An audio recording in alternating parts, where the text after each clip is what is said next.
You know, Gene, what's so interesting to me, and I know you have a question for Dave, but what's interesting to me, Gene, is the fact that she so clearly went against existing precedent and fairly recent precedent regarding Donald Trump claiming executive privilege out of office. She's clearly. I don't understand. That's the part I just don't understand. I'd be really surprised if she weren't reversed by the very conservative 11th Circuit, and if not then, by the U.S. Supreme Court.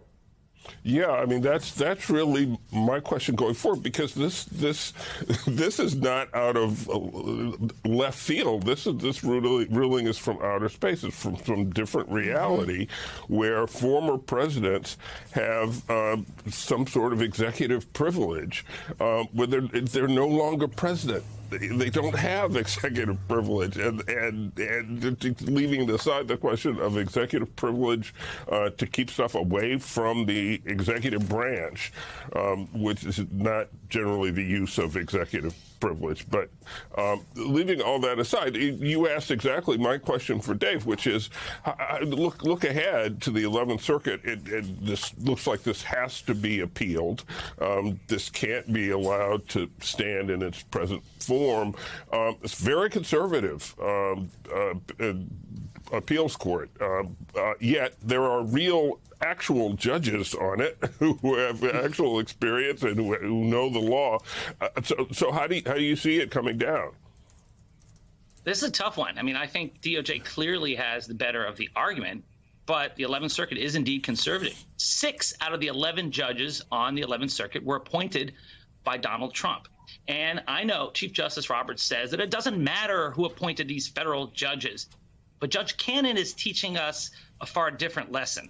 Now, I think it needs to be appealed. I mean, the worst part, I think, of this ruling is the fact that Judge Cannon didn't even accept that the documents, which have classified markings, and some of them have those red and yellow covers that blaze out top secret and SCI, she didn't even accept that they were classified documents. And despite there was an unchallenged affidavit included by DOJ from the head of the FBI's counterintelligence division that these were classified documents, she ignored that, and essentially she bought Trump's argument of, who are you going to believe, me or your lying eyes? And if you don't accept that these documents are classified, then there's no reason for urgency in this investigation. Then these delays are okay. And so other problems with this investigation. Yeah, go ahead. Sorry. No, I was just saying you're exactly right. It's really one of the most troubling parts of the ruling for me. State Attorney for Palm Beach County, Dave Ehrenberg, thanks so much. Some truly bizarre things that Dave brought up. John Heilman, the fact that you have a judge, a district court judge, who just got appointed after Trump lost, on the bench for a year or so, going, well, you know what? You know, we can't really trust the intel agencies to properly mark what is top secret and what is we don't know that. And then on top of that, she's talking about leaks. Like, did Donald Trump actually write this opinion? Because it's really legally, it's bizarre. And I'm sure she's sitting here thinking that this, maybe she's thinking, because nothing else seems to make sense, that this is her pathway. If Trump gets reelected to a higher court, all she's doing is making herself radioactive, because she's going to be reversed. And she's done things that intel experts are saying puts America's national security at risk. I wouldn't want that hanging over me as a new judge. No, but that's because, Joe, you would presumably exhibit some degree of faithfulness and I'd actually follow the law, right? Yeah. I mean, look, it's like, I swear that thing that Dave pointed to that you just talked about, where she basically says, okay, so I'm this new judge. I've been appointed here by Trump. Trump came into my court in one of the most naked examples of forum shopping I've ever seen. They came here looking for something. I don't care what this looks like. I'm not just going to rule in his favor. I'm not just going to give him more than he asked for.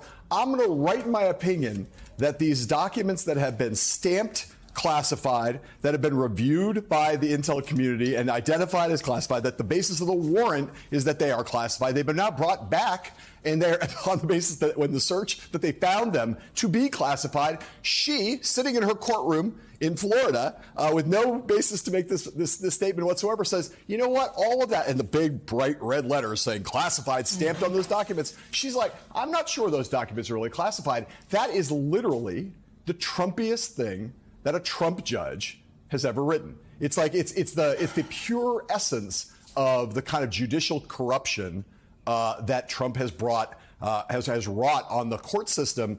And you know, the reason you wouldn't do it, and the reason that we're both stunned by it, is that, you know, you're a poor country lawyer and I'm just a poor country bumpkin. But we both remember back when we used to say to people, you know, that's the thing about judges. They often depart from the person who appointed them. You can never count on it. You know, just remember, you know, it was a conservative Republican who put a award on the court. You know, that day's passed now. A lot of these judges, and this one, first and foremost, just are political hacks. And she doesn't care about the stuff that any other judge would care about.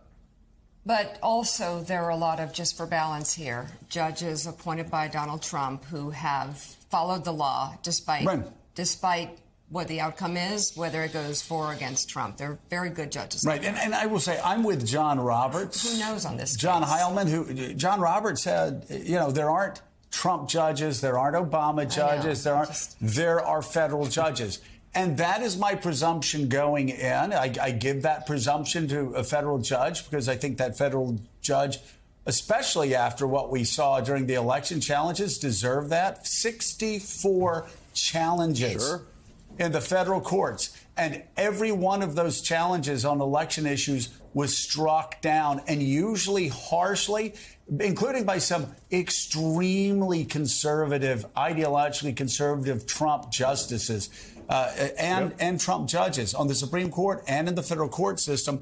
And I must say also, growing up, I always found it interesting, and my Republican friends in the past always found it interesting, that if there was a ruling that went against what people in the media wanted, they would point out if it was a Republican judge. But if it went the other way, they rarely pointed out that it was a Democratic judge. So maybe that's one of the reasons why I say sit back, wait, like John Roberts, don't call them Trump judges or Obama judges. I say all of that as an incredibly long windup to say that despite that, and I think that's why it really bothers me. That's why it upsets me, because I have so much faith in the judicial branch, that you would have somebody besmirching federal courts the way this one judge did. Right. And Joe, you would agree with me, regardless of whether you think that that's, I wish that were true across the board. And I agree with you that there have been examples, heartening examples in which what some would say are Trump judges, they have ruled against Donald Trump. God bless them. In this case, though, I think we could all agree this is a Trump judge acting like a Trump judge. All right. Still ahead.